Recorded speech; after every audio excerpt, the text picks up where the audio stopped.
Good afternoon. Good Are you afternoon. Mr. Allegro? The same, yes.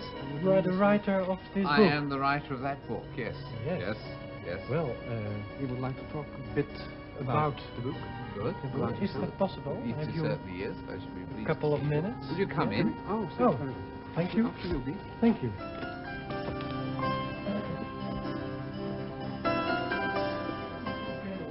De filoloog John M. Allegro is een van 's werelds belangrijkste geleerden op het terrein van de Semitische taalwetenschappen en is als officieel Brits vertegenwoordiger sinds 1953 lid van het internationale gezelschap waarheidsvorsers dat de Dode Zeerollen onderzoekt en vertaalt. Mr. Allegro, thank you for letting us into your house, B&Me. You're very welcome. Thank you. Because the past few days we have traveled a lot in search for our truth or the truth. Yesterday at the Isle of Majorca we found your book by incident, The Sacred Mushroom, And the which cross. has there. And in the plane flying from Majorca to the Isle of Man, we were seated flabbergasted, fastened in our seatbelts, because it's an extraordinary book about religion and the first roots of Judaism, Christianity, and so on. And our first question, I think, should be, What is religion? Or what was religion? That's a big enough question to start off So with. we can rest. Yeah. I'm one of those people, you know, who think that most of our motivation, most of our thinking derives from our biological origins. The way we evolved is the way we are living and thinking now. And I think this certainly goes for such things as family life and sexual relationships. I think it's also for religion too. I think we have to go back right into the beginnings of how man became man out of the ape stage, to know why he needs a being greater than himself, why he felt insecure. I think we can see this in his evolving from a four-footed creature into a two-footed creature, and he stands up and he looks up across the savannah for the first time and begins to feel that he could be master of all that he surveys, and at the same time begins to feel fearful because he is then at loggerheads with the rest of creation. And the more intelligent he became, the more his brain developed, the more he felt responsibility for running his own life, and at the same time he put himself into opposition with his fellow creatures. And I think at that stage he began to feel more that he needed some support. And I suspect that the first ideas of God were being born in this primitive creature 25 million years ago, where he first stemmed off from the other ape line of descent, as early as that. Mm-hmm. And then this has developed later as man became more clever. He became more unsure and began to look for some supporting creature or power in the universe. I think the important thing is that religion is close to sex and is as powerful as sex, you know. I think we underestimate the power of religion. Now and again we see it in its full naked brutality as well as its glory, but there is this other side to religion which I think we see in the Eastern religions more perhaps than we do in our rather conventional Western Christianity. And then we realize how emotionally set Christianity is. It derives from within, you know, as I mean by being biologically motivated. You're talking about a fertility cult. Ye- The first yes. primitive form was a fertility cult. That's right. The first image of mankind, of a god, is a sexual one. I think it is, yes, I think it is, because when he looks for the origin of creation, I mean, all this is feeling, but then he begins to rationalize and begins to think about this great force and this great creative deity, whether in the skies or in the earth, male or female, and he thinks of it in human terms. There's no other terms to think it of. So when he thinks of a creator God, he thinks of the creative act in mankind or in animal kind and he relates the two. So he says, well, God creates life on earth by an ejaculation of sperm in the form of rain, which he sees around him every day if he's in a happy country like the Isle of Man where it rains all the time. But, you know, I mean, he sees it happening, he sees it going into the womb of Mother Earth, and he relates the two, and so he sees the creation of Mother Earth, the plants of Mother Earth, as an offspring of God. These are the children of God.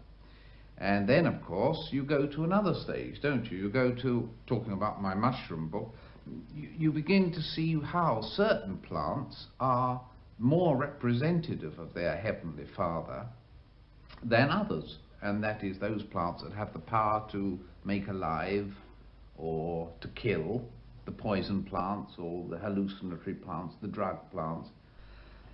And if, as in the case of the mushroom, which was always invested with great mystery because it seemed to be born of a virgin birth, if you see this coming out of the ground and you know that if you ate a particular mushroom, it could give you visions of heaven and God, you may well believe that this was indeed the Son of God. And if it's shaped like a penis, like a phallus, he sees, well, surely this is the little God from whom this sperm emanated in the first place.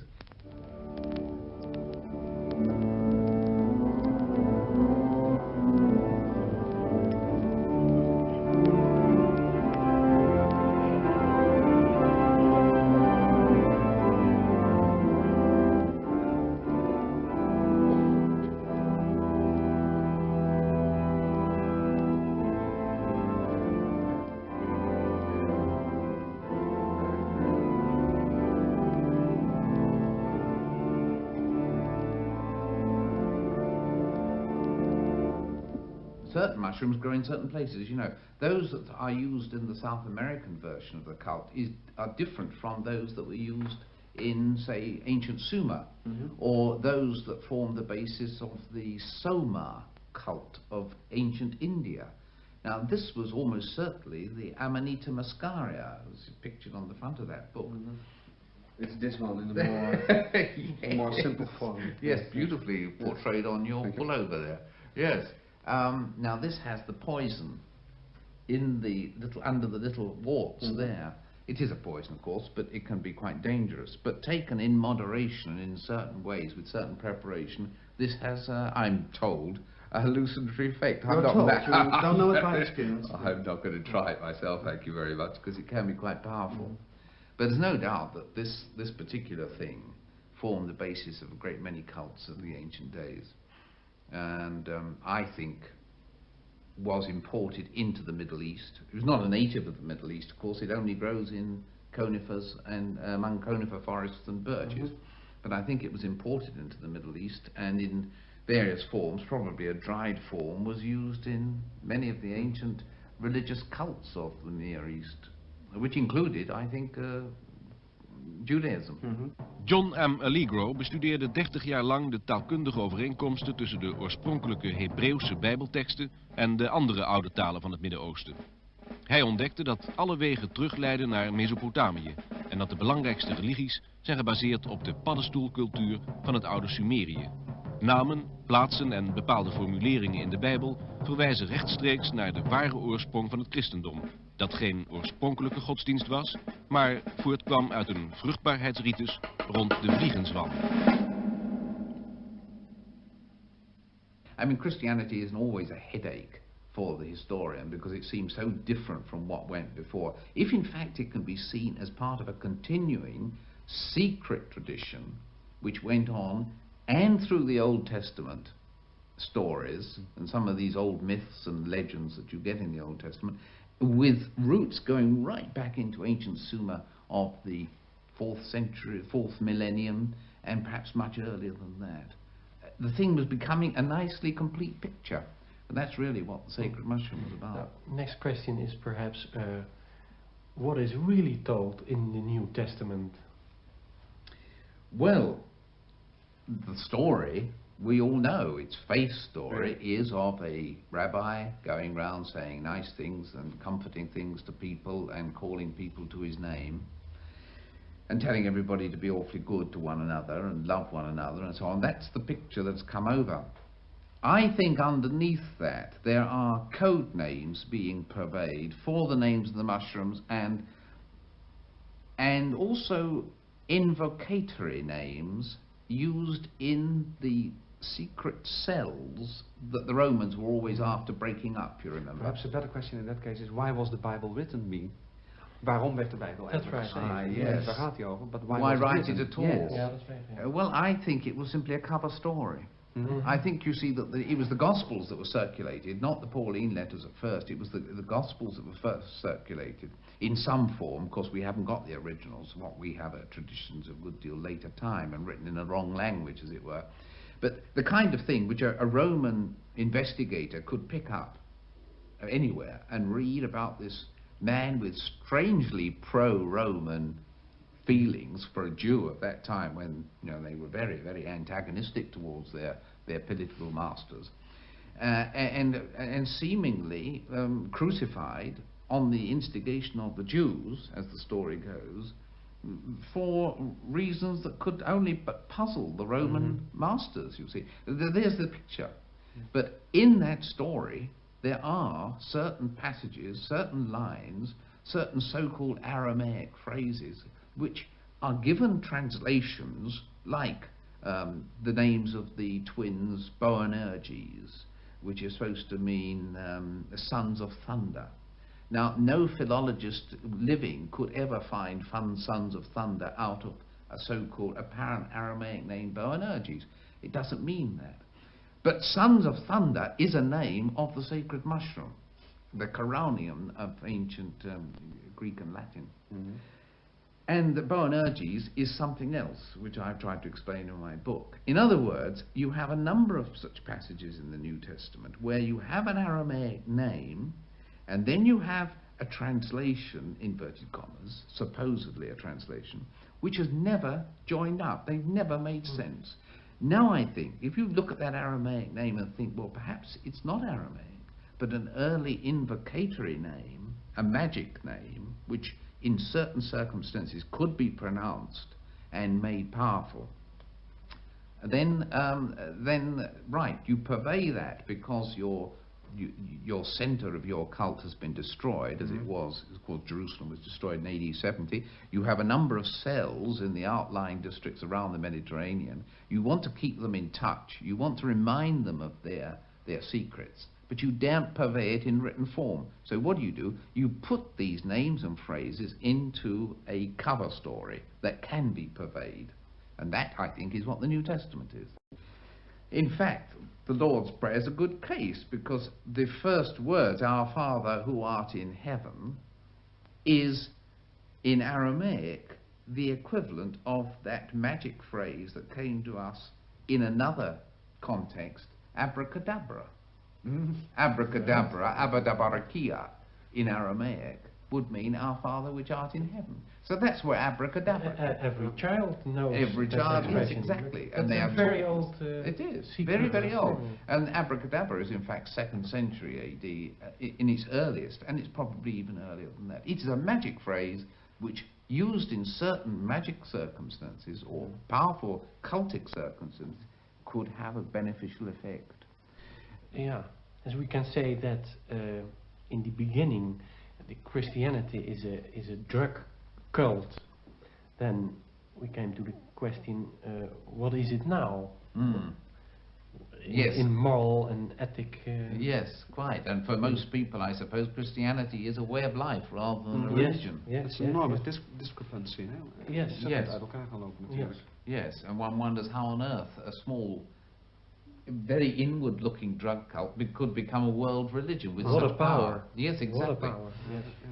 As far as the morality of the New Testament is concerned, I would say that this is genuine. But that is, love thy neighbour was the prime ethic of these people. Heb je naast hem, ja. But I think it has to be understood in its original terms. That is, as we see among the Dead Sea Scrolls sect at Qumran, a small in-group of inward-looking people who were needing to love one another for the sake of even maintaining sanity. You know, I mean, you know what it's like if you're living in a small group of, in a monastery, and you have to be extremely careful. You get this very much in the Dead Sea Scrolls, in their manual of discipline. You have to be awfully careful about the feelings of the next chap, and not to interrupt, and so on and so forth. Otherwise, a little friction can soon explode, and the whole community falls direct apart. neighbor and distrust That's right. everyone else outside the group. That was That's right. Yes, you get smart. love thy immediate neighbor, strongly stressed in the Dead Sea Within the Scrolls, secret within the of group. the- But you could hate the man outside, Oh. and the more hate you generated for the man outside, the more you were able to love your neighbor, because the hate and love are the reverse, the same side of the coin. You know, of the coin. Now, I think if you understand the New Testament ethic in that terms of a small community, Yes. where loving is an important aspect, and forgiveness and turning the other cheek is absolutely vital, then I think this makes sense. But it does not really make sense, and it has never really made sense in human terms, of loving the whole world.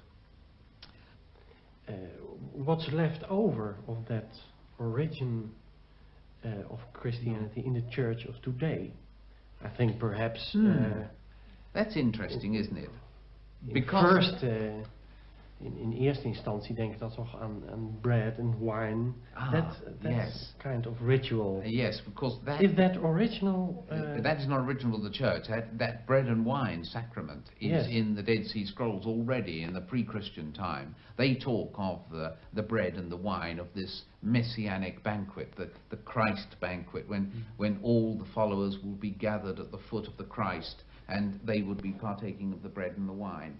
But nowhere in Judaism, not even in the Dead Sea Scrolls, do you get this extraordinary idea that the bread and the wine were actually the Christ himself. It's cannibalism. It's all cannibalism. Yeah. But you can see how in a sect which is dedicated to the eating of the Son of God and the becoming of one with the God through consuming the God, the sacred mushroom, that would make sense. If you were distributing among them pieces of the mushroom and they were eating it, they would blow their top or whatever they do, then they would consider that they had become one with God, and there would be a sense in which they were eating the God. And when you look at the Dionysic cults of ancient Greece, it has been suggested that they were eating the mushroom, the sacred mushroom. I think it was Robert Graves put forward this idea that the Maenads, these women, were going screaming in a frenzy through the conifer forest, picking these things and eating them.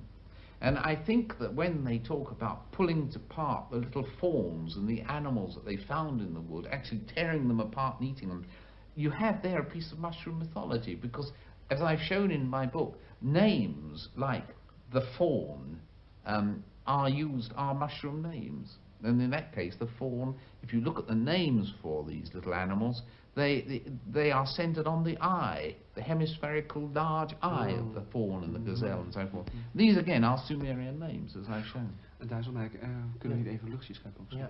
Can we go for a little walk? It's Yes, fine weather now, and to It's continue fine our weather. talk. Yes? Good idea. And you'll excuse our English because It's extremely good. No.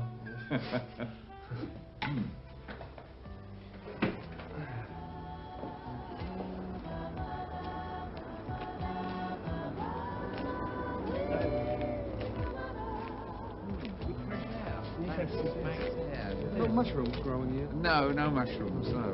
No. Well, only on the grass, inadvertently.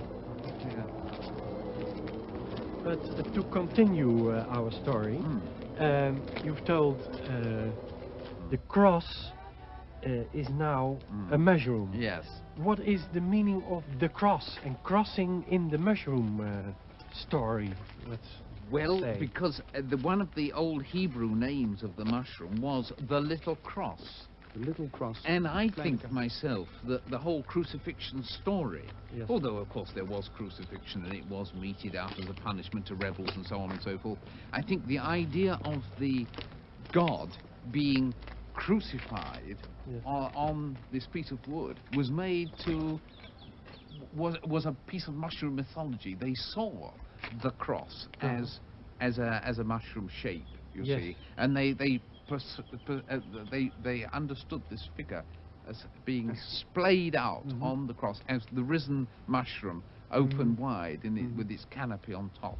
And I suspect that's where it's come from, and that's the origin of the crucifixion motif within the story of the New Testament. That mushroom is a very strong one, isn't A it? very strong one. I wouldn't advise anybody to No? play with it. No, no, no. not at all. I wouldn't. But it's a very beautiful thing. Yes, But it one is. can see from that kind of thing how folklore can grow up about it. I mean, Yes. the phallic shape, Yes, and then yes, it yes. opens out into a canopy, a little cross, as Yes. the Hebrew calls it. Yes. And so the stories begin to mount. Thank you very much, Mr. Allegro. Thank you for Most coming. you were most kind. Thank you very Thank much you for very coming. much. I'm very pleased. I hope Thank it you. goes well. And I'm Yeah. going to read the whole book now. Because Yes. I want to cut my klein stukje gelezen. Yeah. Thank Thank you, you so Mr. much. Allegro. Thank you. Goodbye. Goodbye. Bye. Thank you.